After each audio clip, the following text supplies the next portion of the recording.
नमस्कार, मैं हूं अवंतिका श्रीवास्तव। आप सभी दर्शकों का अन्नदाता कार्यक्रम में स्वागत करती हूं। किसान का जीवन बहुत मुश्किल होता है। वो अपने खेतों में लंबे समय तक काम करते हैं। उसका ध्यान सदैव फसल में ही लगा रहता है। अपनी कड़ी मेहनत की ताकत पर अपना जीवन व्यतीत करते हैं। और ऐसे ही किसानों की प्रगति के लिए हम खेती बाड़ी से जुड़ी हुई बहुत सी नई और लाभकारी जानकारियां हर रोज सुबह लेकर आते हैं। तो चलिए कार्यक्रम शुरू करते हैं। पहले देखते हैं क्या है आज के अन्नदाता में।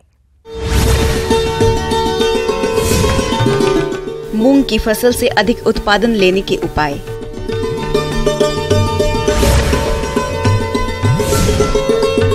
सीताफल की उन्नत किस्में और बाग लगाने का तरीका।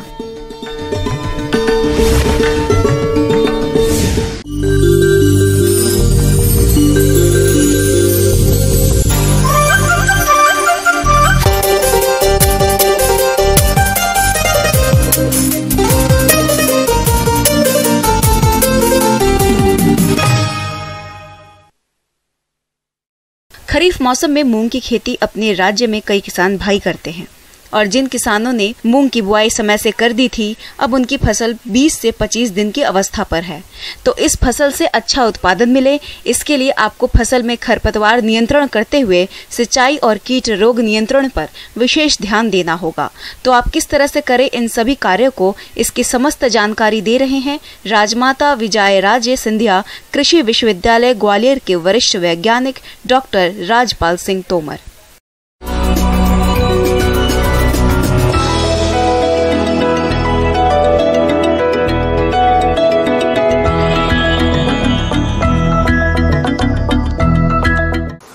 बरसात की फसल जो खरीफ की मुख्य फसल है हमारी, वो मूंग भी है। गर्मियों में भी वो लोग उगाते हैं कुछ लोग, लेकिन गर्मियों में मूंग ठीक है, लेकिन बरसात की भी हमारी वो मूंग मुख्य फसल है। वर्तमान समय में आपके किसान भाइयों, मेरे को उम्मीद है कि आपकी फसल इस समय जो मूंग की फसल है वो आपकी 35 से लेकर 40 दिन की खेतों में लहला रही होगी। और मूंग की फसल में इस समय जो सामयिक कृषि क्रियाएँ हैं उसके लिए मैं आपको सलाह देना चाहता हूँ। किसान भाइयों, मूंग की फसल के साथ साथ कुछ खरपतवार भी उग जाते हैं, जो कि फसल के साथ साथ खाद, उर्वरकों, हवा, पानी तथा प्रकाश के लिए प्रतिस्पर्धा करते हैं, जिससे मूंग की फसल का सही विकास नहीं हो पाता है और उत्पादन में कमी आ जाती है। इसलिए आप अपनी फसल को खरपतवारों से मुक्त रखें। जिन किसान भाइयों की फसल 30 से 35 दिन की है, उनमें आपको चारे के लिए नियंत्रण के लिए आपने, मेरे को उम्मीद है कि आपने दवा का स्प्रे जरूर किया होगा। अगर दवा का स्प्रे आप किसी कारणवश से चूक गए हैं या न कर पाए हैं तो इस समय आप एक मैनुअल खेत में गुड़ाई अवश्य करें, जिससे चारे का नियंत्रण होगा। और दूसरा, नमी संरक्षित करने के लिए भी हमारी ये गुड़ाई आपके काम आएगी। और इस गुड़ाई को करने के बाद आपको सबसे बड़ा लाभ ये होगा कि आपके खेतों में जितने भी अनावश्यक प्रकार के जो पौधे हैं वो नष्ट हो जाएंगे, जिससे हमारे खेतों में जो अन्य होस्ट प्लांट हैं वो कीड़े बीमारियों का काम कर रहे हैं वो भी आपको उससे नष्ट हो जाते हैं। खरपतवार प्रबंधन के लिए आप जब हमारी फसल 15 से 20 दिन की हो जाए उस समय आप इमेजाथापर 750 ml पर हेक्टेयर और दूसरा क्विजलोफापेथाइल 750 ml प्रति हेक्टेयर, दोनों को अगर मिला के आप स्प्रे कर देते हैं। और स्प्रे करते समय एक बात ध्यान रखना चाहिए कि हमारे खेत में नमी होना बहुत आवश्यक है। सूखे में अगर आप स्प्रे करेंगे तो आपको खरपतवार नाशी का अच्छे से लाभ नहीं मिलेगा और आपकी पैसे की हानि होगी और आपका खरपतवार का नियंत्रण भी अच्छे से नहीं होगा। तो आप जब हमारे खेत में नमी हो, मौसम थोड़ा सा साफ हो, उस समय अगर आप स्प्रे करेंगे तो आपका लाभ खरपतवार नाशी से बहुत अच्छा इफेक्टिव रिजल्ट आपको आसानी से मिल जाएंगे। किसी भी फसल की वृद्धि व विकास में सिंचाई का अहम योगदान होता है, इसलिए आप मूंग की फसल में सिंचाई का विशेष ध्यान रखें और खेत की मिट्टी के प्रकार को ध्यान में रखते हुए फसल की जरूरत के हिसाब से ही सिंचाई करें। दूसरी बात आती है, इस समय हम उसमें जल का प्रबंधन कैसे करें। या जल का प्रबंधन करने के लिए जैसे मैंने आपको बताई, अगर मान लो लंबा ड्राई स्पेल आ जाता है, पानी 15-20 दिन नहीं गिरता है, तो जो आपने जो गुड़ाई करी है वो आपको नमी संरक्षित करने का कार्य करती है और हमारी फसल बिल्कुल प्रभावित नहीं होती है। अगर मॉइस्चर स्ट्रेस आता है, ड्राई स्पेल कहीं आ जाता है, लंबा पानी नहीं गिरता है 15-20 दिन, तो हल्की सी सिंचाई देने की भी उसमें आवश्यकता आपको रहती है। तो आप जल प्रबंधन के बारे में भी थोड़ा सा ध्यान रखें। भारी मिट्टियों में वैसे जनरली बरसात की फसल में आवश्यकता नहीं पड़ती है। अगर अधिक पानी गिरता है तो मैं किसान भाइयों से आग्रह करूंगा कि खेतों में पानी निकासी की व्यवस्था आवश्यक रूप से करें। पानी निकासी करते समय आप लोग ध्यान रखें कि पानी निकासी की व्यवस्था पहले से ही करें। तो मूंग की बोनी करते समय 20 लाइन मूंग की करने के बाद एक नाली पानी के लिए बनाना चाहिए हमें जनरली। और दूसरा, रेड बेड प्लांटर से अगर हम बोनी करते हैं तो सबसे उपयुक्त विधि है ये, पानी निकालने के लिए भी और नमी संरक्षित करने के लिए भी। इसके अलावा मूंग की फसल में इलियो का प्रकोप होता है। यह इलिया पहले मूंग की कोमल पत्तियों और टहनियों और फूलों को खाकर नुकसान पहुंचाती है और फली आने पर फलियों में छेद करने पर दाने को खराब कर देती है, जिससे मूंग के पौधे का पूर्ण विकास नहीं हो पाता है और उत्पादन में कमी आ जाती है।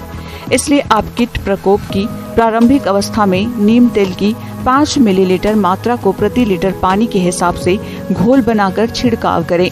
यदि कीट प्रकोप आर्थिक क्षति स्तर से अधिक हो तो रासायनिक नियंत्रण के लिए आप इंडोस्कार्ब दवा की मिलीलीटर मात्रा के प्रति लीटर पानी के हिसाब से घोल बनाकर छिड़काव करें, तो इलियो का नियंत्रण आसानी से हो जाता है।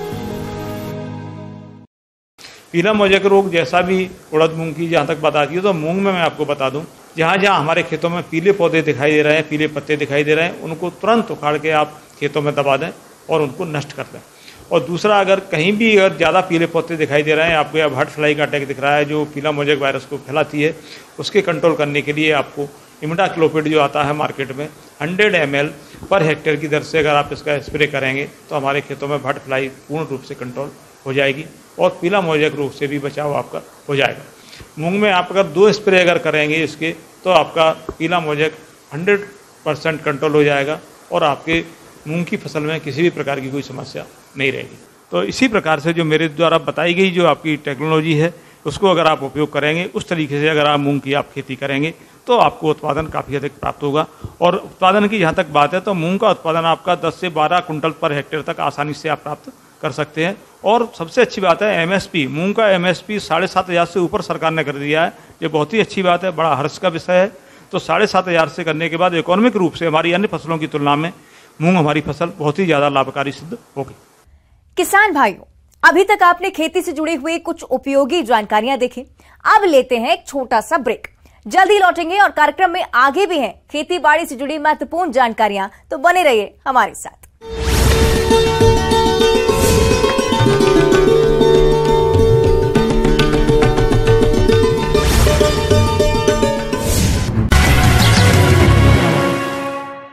ब्रेक के बाद आप सभी दर्शकों का अन्नदाता में स्वागत है। चलिए अब रुक करते हैं अगली कड़ी की ओर।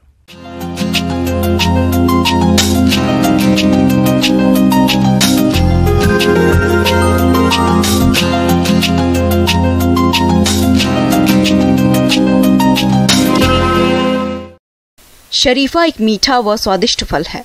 इसे सीताफल भी कहा जाता है। मध्य प्रदेश और छत्तीसगढ़ की भूमि और जलवायु शरीफा की खेती के लिए अत्यंत उपयुक्त है। अभी इसके नए बाग लगाने का सही समय चल रहा है। अगर आप भी शरीफा के नए बाग लगाने जा रहे हैं तो कौन कौन सी किस्मों का चयन कर बाग लगाएं, आइए इस बारे में जानते हैं कृषि वैज्ञानिक डॉक्टर पवन कुमार से।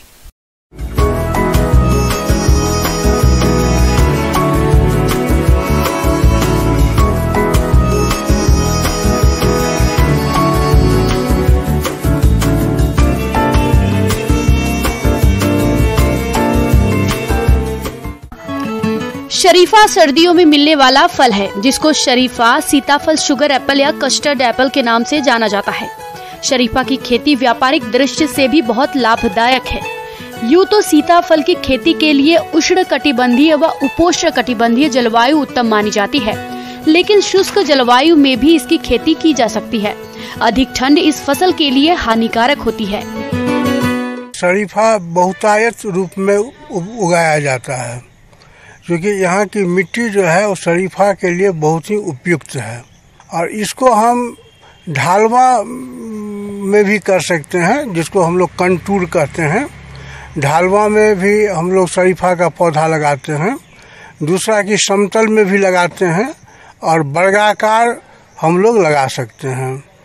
अब है क्या कि जो इसका जो है सो कि इसका उन्नत प्रभेद जो है वो साहेबगंज स्पेशल, बालानगर, रेड सीता और अर्का शहन, ये यहाँ के लिए बहुत ही उपयुक्त किस्में हैं। सीताफल की खेती के लिए सबसे उत्तम समय जुलाई, अगस्त या फरवरी, मार्च होता है। इस मौसम में पौधों का विकास अच्छा होता है। शरीफा की फसल के लिए पहली जुताई मिट्टी पलटने वाले हल कर खेत को कुछ दिन के लिए खुला छोड़ दें। ताकि उसमें मौजूद पुरानी अवशेषों, खरपतवार और कीट नष्ट हो जाए। शरीफा के लिए हम लोग जो है तो मई महीना में गड्ढा खूनते हैं, और ये गड्ढा का जो आकार होता है 2 फीट गहरा, 2 फीट चौड़ा, 2 फीट लंबा, यही गड्ढा का आकार होता है, जिसमें कि पौधा से पौधा की दूरी 5 मीटर रहनी चाहिए और एक पंक्ति से दूसरे पंक्ति के बीच की दूरी भी 5 मीटर रहनी चाहिए। उसके बाद हम लोग जून महीना में जो है तो गड्ढा को हम लोग भरते हैं। भरने के समय में ध्यान रखना चाहिए कि इसमें जो है तो 1 किलो चूना, 7 किलो गोबर की खाद, सड़ी हुई गोबर की खाद, 750 ग्राम SSP, 400 ग्राम MOP और 1 किलो करंज का खल्ली हम लोग उससे गड्ढा को भर देते हैं जून के महीना में।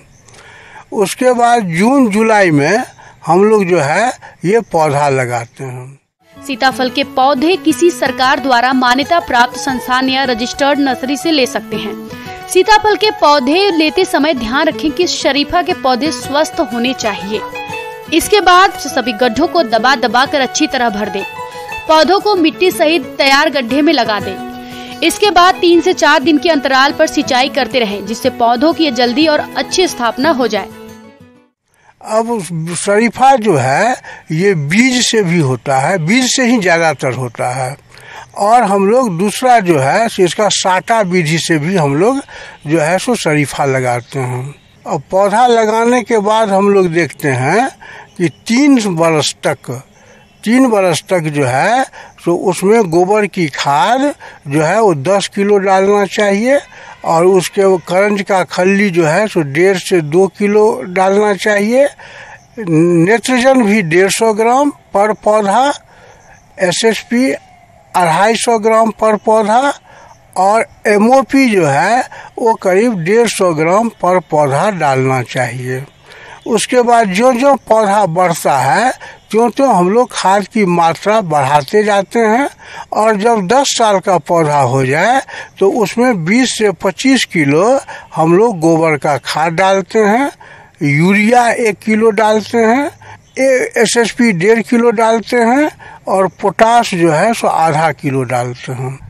देखिए अभी जो मतलब खरपतवार जब हम लोग लगाते हैं उस टाइम में तो हम लोग खेत का पूरा सफाई निकाई गुड़ाई करते ही हैं, इसलिए अभी इसमें कीड़ा मकोड़ा का माने कि ज़्यादा जो है सो शरीफा में नहीं लगता है। और खाद डालने के बाद जो है तो उसको पानी उसमें संचय नहीं रहना चाहिए। उसके लिए हम लोग निकास की नली लगाते हैं, बनाते हैं खेत में, जिसमें पानी जो है सो पौधा के अगल बगल जमा नहीं हो, और एक ड्रेनेज चैनल बनाते हैं। अभी बरसात का समय है इसलिए ड्रेनेज चैनल बनाना बहुत ही आवश्यक है कि जो भी पानी हो वो बह करके जो है सो ड्रेनेज से बाहर निकल जाए।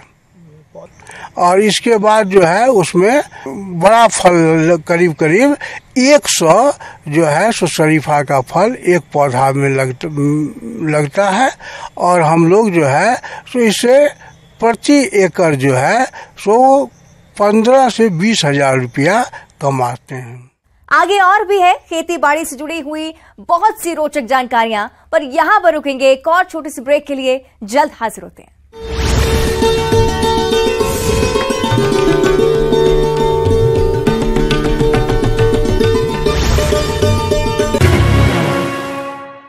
ब्रेक के बाद आप सभी दर्शकों का अन्नदाता में स्वागत है। चलिए अब रुक करते हैं अगली कड़ी की ओर।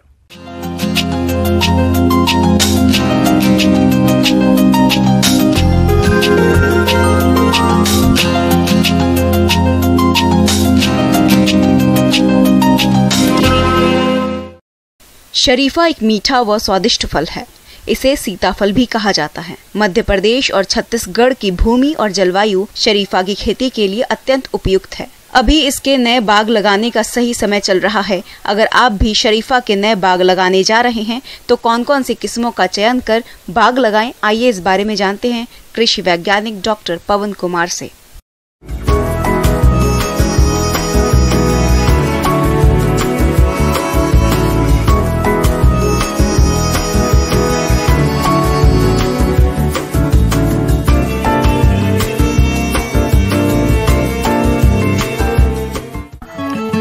शरीफा सर्दियों में मिलने वाला फल है, जिसको शरीफा, सीताफल, शुगर एप्पल या कस्टर्ड एप्पल के नाम से जाना जाता है।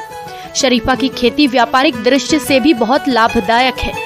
यूँ तो सीताफल की खेती के लिए उष्णकटिबंधीय व उपोष्णकटिबंधीय जलवायु उत्तम मानी जाती है, लेकिन शुष्क जलवायु में भी इसकी खेती की जा सकती है। अधिक ठंड इस फसल के लिए हानिकारक होती है। शरीफा बहुतायत रूप में उगाया जाता है, क्योंकि यहाँ की मिट्टी जो है वो शरीफा के लिए बहुत ही उपयुक्त है। और इसको हम ढालवा में भी कर सकते हैं, जिसको हम लोग कंटूर कहते हैं। ढालवा में भी हम लोग शरीफा का पौधा लगाते हैं।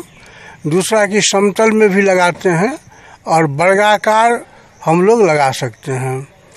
अब है क्या कि जो इसका जो है सो कि इसका उन्नत प्रभेद जो है वो साहेबगंज स्पेशल, बालानगर, रेड सीता और अर्का शहन, ये यहाँ के लिए बहुत ही उपयुक्त किस्में हैं। सीताफल की खेती के लिए सबसे उत्तम समय जुलाई, अगस्त या फरवरी, मार्च होता है। इस मौसम में पौधों का विकास अच्छा होता है। शरीफा की फसल के लिए पहली जुताई मिट्टी पलटने वाले हल कर खेत को कुछ दिन के लिए खुला छोड़ दें, ताकि उसमें मौजूद पुरानी अवशेषों, खरपतवार और कीट नष्ट हो जाए। शरीफा के लिए हम लोग जो है तो मई महीना में गड्ढा खूनते हैं, और ये गड्ढा का जो आकार होता है 2 फीट गहरा, 2 फीट चौड़ा, 2 फीट लंबा, यही गड्ढा का आकार होता है, जिसमें कि पौधा से पौधा की दूरी 5 मीटर रहनी चाहिए और एक पंक्ति से दूसरे पंक्ति के बीच की दूरी भी 5 मीटर रहनी चाहिए। उसके बाद हम लोग जून महीना में जो है तो गड्ढा को हम लोग भरते हैं। भरने के समय में ध्यान रखना चाहिए कि इसमें जो है तो 1 किलो चूना, 7 किलो गोबर की खाद, सड़ी हुई गोबर की खाद, 750 ग्राम SSP, 400 ग्राम MOP और 1 किलो करंज का खल्ली हम लोग उससे गड्ढा को भर देते हैं जून के महीना में। उसके बाद जून जुलाई में हम लोग जो है ये पौधा लगाते हैं। सीताफल के पौधे किसी सरकार द्वारा मान्यता प्राप्त संस्थान या रजिस्टर्ड नर्सरी से ले सकते हैं। सीताफल के पौधे लेते समय ध्यान रखें कि शरीफा के पौधे स्वस्थ होने चाहिए। इसके बाद सभी गड्ढों को दबा दबा कर अच्छी तरह भर दें। पौधों को मिट्टी सहित तैयार गड्ढे में लगा दें। इसके बाद 3 से 4 दिन के अंतराल पर सिंचाई करते रहें, जिससे पौधों की जल्दी और अच्छी स्थापना हो जाए। अब शरीफा जो है ये बीज से भी होता है, बीज से ही ज़्यादातर होता है, और हम लोग दूसरा जो है इसका साटा विधि से भी हम लोग जो है सो शरीफा लगाते हैं। और पौधा लगाने के बाद हम लोग देखते हैं कि 3 बरस तक जो है तो उसमें गोबर की खाद जो है वो 10 किलो डालना चाहिए, और उसके करंज का खल्ली जो है तो 1.5 से 2 किलो डालना चाहिए। नाइट्रोजन भी 150 ग्राम पर पौधा, SSP 250 ग्राम पर पौधा, और MOP जो है वो करीब 150 ग्राम पर पौधा डालना चाहिए। उसके बाद जो जो पौधा बढ़ता है त्यों हम लोग खाद की मात्रा बढ़ाते जाते हैं, और जब 10 साल का पौधा हो जाए तो उसमें 20 से 25 किलो हम लोग गोबर का खाद डालते हैं, यूरिया 1 किलो डालते हैं, SSP 1.5 किलो डालते हैं, और पोटाश जो है सो आधा किलो डालते हैं।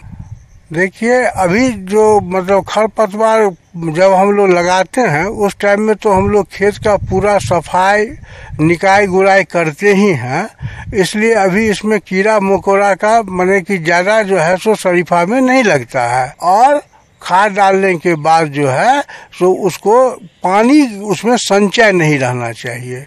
उसके लिए हम लोग एक निकास की नली लगाते हैं, बनाते हैं खेत में, जिसमें पानी जो है सो पौधा के अगल बगल जमा नहीं हो, और एक ड्रेनेज चैनल बनाते हैं। अभी बरसात का समय है, इसलिए ड्रेनेज चैनल बनाना बहुत ही आवश्यक है कि जो भी पानी हो वो बह करके जो है सो ड्रेनेज से बाहर निकल जाए। और इसके बाद जो है उसमें बड़ा फल करीब करीब 100 जो है सो शरीफा का फल एक पौधा में लगता है। और हम लोग जो है सो इसे प्रति एकड़ जो है सो 15 से 20 हजार रुपया कमाते हैं।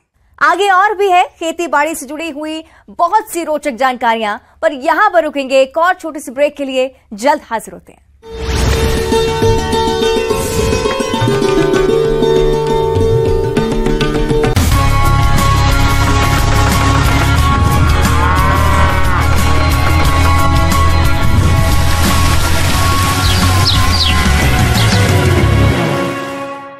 ब्रेक के बाद एक बार फिर से आप सभी दर्शकों का अन्नदाता कार्यक्रम में स्वागत है। बढ़ते हैं अगली प्रस्तुति की ओर।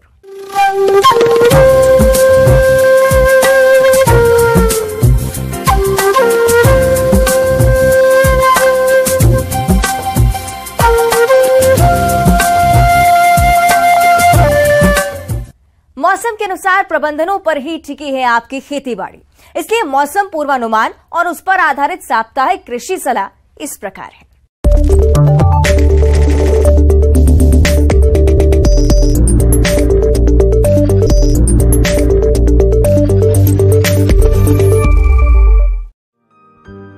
ग्रामीण कृषि मौसम सेवा, भारत मौसम विज्ञान विभाग, राजमाता विजय राजे सिंधिया कृषि विश्वविद्यालय ग्वालियर द्वारा भेजे गए मौसम पूर्वानुमान रिपोर्ट के आधार पर जिला ग्वालियर और इससे लगे जिलों के किसान भाइयों को सलाह दी जाती है कि इन क्षेत्रों में आगामी दिनों में घने बादल छाए रहने और वर्षा होने का अनुमान है।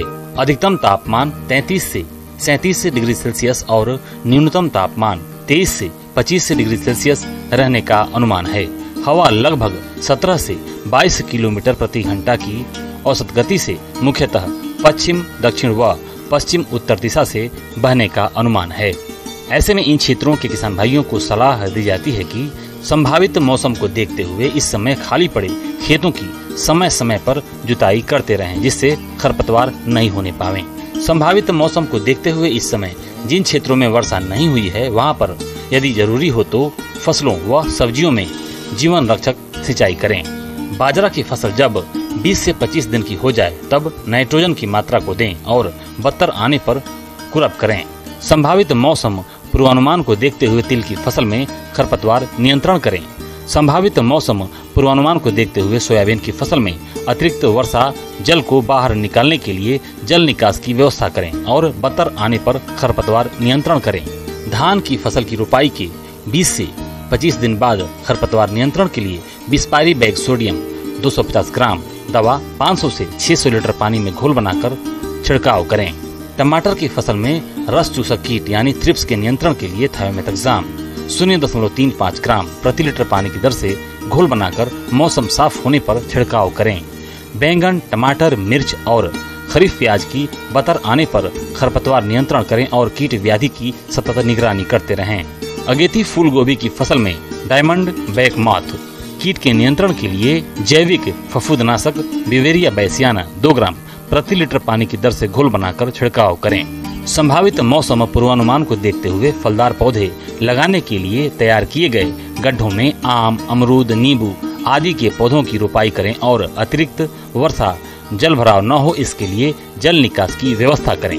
अधिक दूध देने वाले पशुओं के ब्याने के 7 से 8 दिन तक दुग्ध ज्वर यानी मिल्क फीवर होने की संभावना अधिक होती है, इसलिए पशु को कैल्शियम फास्फोरस घोल 70 से 100 ग्राम प्रतिदिन पिलाएं और 8 से 10 दिन तक पूरा दूध न निकालें। इस समय पशुओं को रोगों से बचाने के लिए पशुशाला को सूखा व साफ रखें। मक्खियों से बचाव के लिए पशुशाला के फर्श पर नियमित सफाई के बाद फिनाइल का छिड़काव करें।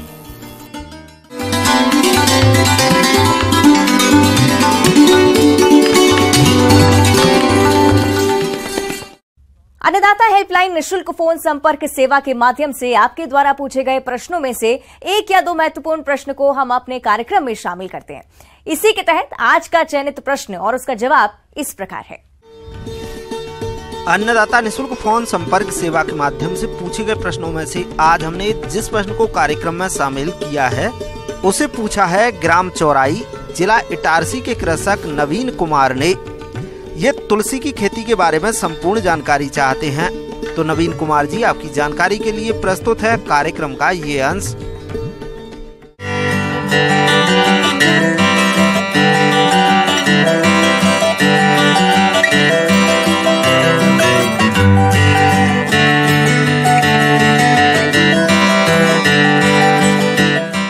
वैसे तो कहा गया है कि जिससे किसी की तुलना नहीं की जा सकती है वही तुलसी है। तुलांग अस्यतीति नास्यतीति इति तुलसी, यानी यह ऐसा पौधा है जिसे बहुत से बहुत गंभीर बीमारियों में भी इसका उपचार किया जाता है।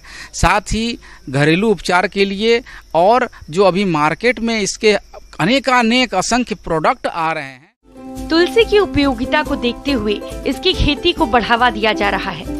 आज तुलसी की कई उन्नत किस्में आ गई हैं, जिनमें बहुत सी विशेषताएं हैं और बाजार में इनकी अच्छी मांग भी है। इसकी खेती से आज किसान अच्छा मुनाफा कमा रहे हैं। इसकी खेती करने से पहले बाजार की व्यवस्था सुनिश्चित कर लें। इसकी जानकारी के लिए केंद्रीय औषधि और सुगंधित पौष संस्थान लखनऊ में संपर्क करें या नजदीकी कृषि विभाग में संपर्क करें। अभी जैसे तुलसी के लिए जो पवित्र तुलसी है ओसिमम टेन्यूफ्लोरम, जिसका पहले ओसिमम सेंक्टम नाम है, उसमें सीम आयु और सीम आंगन, ये दो प्रजातियां जो central institute of medicinal and aromatic plant Lucknow जो CSIR की संस्थान है उन्होंने बहुत पहले से रिलीज किया हुआ है। यह काफ़ी उपयोगी है। इसके लिए मिट्टी दोमट मिट्टी जरूरी है, इसमें जल जमाव बिल्कुल ही नहीं होना चाहिए। और आप नर्सरी का जो बीज है वो पहले बेड में तैयार करना है। बेड आप अपनी सुविधा के अनुसार घटा बढ़ा सकते हैं, लेकिन जितना बेड आपका रहेगा उसी अनुसार से बीज की उसमें पहले सीडलिंग तैयार करने के लिए बुआई की जाती है। अगर आप 15 फीट 4 और 9 फीट के माप का आप बनाते हैं तो उसके लिए आपको अलग से अलग अलग बीज लगेंगे। और अगर किसी कारणवश उतने बड़े बेड आप नहीं बना पा रहे हैं तो वैसी परिस्थिति में आप बेड को कम भी कर सकते हैं और आप अपनी अच्छे तरीके से बुआई कर सकते हैं। और इसमें क्या है कि जब आप नर्सरी आपका तैयार हो जाता है तो कुछ दिन के पश्चात जब उसमें 5, 6, 7 पत्तियां निकलने लग जाएं तो फिर उसका पौधारोपण किया जाना चाहिए। साधारणतया 6 सप्ताह पुराने जिसमें सीडलिंग आ गए हैं उसको आप 40 सेंटीमीटर से 50 सेंटीमीटर अथवा 50 सेंटीमीटर से कहीं कहीं बताया जाता है कि ज़्यादा के स्पेसिंग में भी आप लगा सकते हैं, लेकिन 40 सेंटीमीटर से कम की स्पेसिंग इसमें प्रयुक्त ना की जाए। तुलसी की फसल में बहुत से गुण होते हैं। इन गुण को बनाए रखने के लिए किसान को सलाह है कि तुलसी की फसल में किसी भी दशा में रासायनिक खादों या दवाओं का प्रयोग नहीं किया जाए। खेत की तैयारी के समय गोबर की खाद या हरी खाद का प्रयोग करें। और जहाँ तक फर्टिलाइजर के डोजेस की बात है तो उसमें पहले से आपकी अगर ज़मीन की गुणवत्ता काफ़ी अच्छी है तो उसकी आप जांच कर लें। वैसे कम से कम अगर आपने कभी नहीं शुरू किया हुआ है तो 10 टन से ऊपर अगर आप फार्म यार्ड मैन्योर का एक बार प्रयोग कर देते हैं तो आपके लिए ये काफ़ी फायदेमंद होगा। अगर रोपाई के समय गोबर की खाद या अन्य जैविक खाद का प्रयोग किया गया है तो खड़ी फसल में पोषक तत्वों की जरूरत नहीं पड़ेगी। ये फसल बरसात में लगाई जाती है तो सिंचाई की भी अधिक जरूरत नहीं पड़ती, लेकिन सितंबर माह के बाद सिंचाई करनी पड़ती है। बरसात में ध्यान दें कि खेत में पानी जमा न हो। फसल में किसी रोग या कीट की समस्या नहीं आती है, ऐसे में किसी दवा की भी जरूरत नहीं पड़ती। और कम से कम 5-6 महीने के बाद ये फसल में पत्तियां जो है अच्छे तरीके से मैच्योर हो जाती हैं और उस पत्तियों के में जितने ज़्यादा चमकीलापन आपको दिखाई पड़ने लगेगा, समझ में आना चाहिए कि पत्तियां मैच्योर हो रही हैं और उसमें अधिक से अधिक एसेंशियल ऑयल जो है इसका भरपूर मात्रा में मिलने की संभावना है। तब आप हार्वेस्टिंग करें और यह पीरियोडिकल हार्वेस्टिंग होगी, लेकिन साथ ही साथ खरपतवार का आपको पूरा ख्याल रखना होगा कि वहाँ किसी प्रकार के खरपतवार ना हो और किसी प्रकार के केमिकल का भी छिड़काव के लिए हम मनाही करते हैं, क्योंकि ऑर्गेनिक कल्टीवेशन जैविक खेती में इस बात का को पूरा ध्यान रखना होता है कि किसी भी प्रकार से उनके जो रासायनिक या अवयव हैं, उनके जो नेचुरल कंपोनेंट है, उसको किसी प्रकार से क्षतिग्रस्त वो ना हो।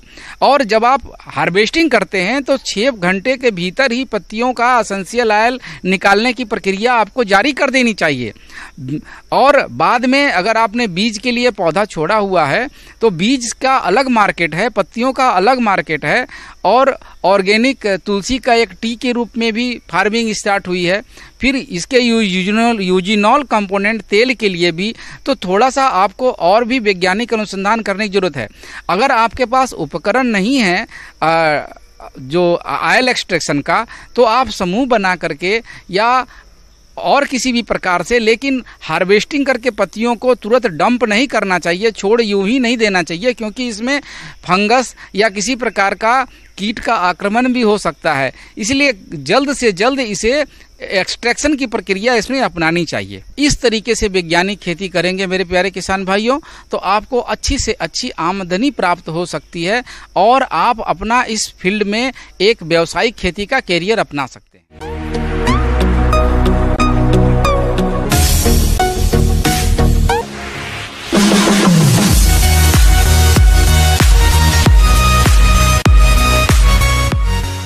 आइए अब एक नजर डालते हैं राज्य के कुछ चुनी हुई मंडियों के प्रमुख फसलों के बाजार भाव पर।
किसान भाइयों, अन्नदाता आपकी सेवा के लिए संकल्परत है। कृषि संबंधित समस्या और सुझावों के लिए आप हमें इस पते पर संपर्क कर सकते हैं। प्रोड्यूसर अन्नदाता news 18 Madhya Pradesh Chhattisgarh, Ramoji film city, Hyderabad 501512। साथ ही आप हमें ईमेल भी कर सकते हैं। हमारा ईमेल है p18annadatamp@nw18.com। इसके अतिरिक्त आप हमें निःशुल्क हेल्पलाइन नंबर 1800-889-2163 पर सोमवार से शनिवार सुबह 10 बजे से शाम 4 बजे के बीच संपर्क कर सकते हैं। किसान भाइयों, अब समय हो रहा है आपसे विदा लेने का, तो हमारी अन्नदाता टीम को दीजिए इजाजत। कल फिर आपसे मुलाकात होगी कृषि संबंधित कुछ और महत्वपूर्ण जानकारियों के साथ। नमस्कार।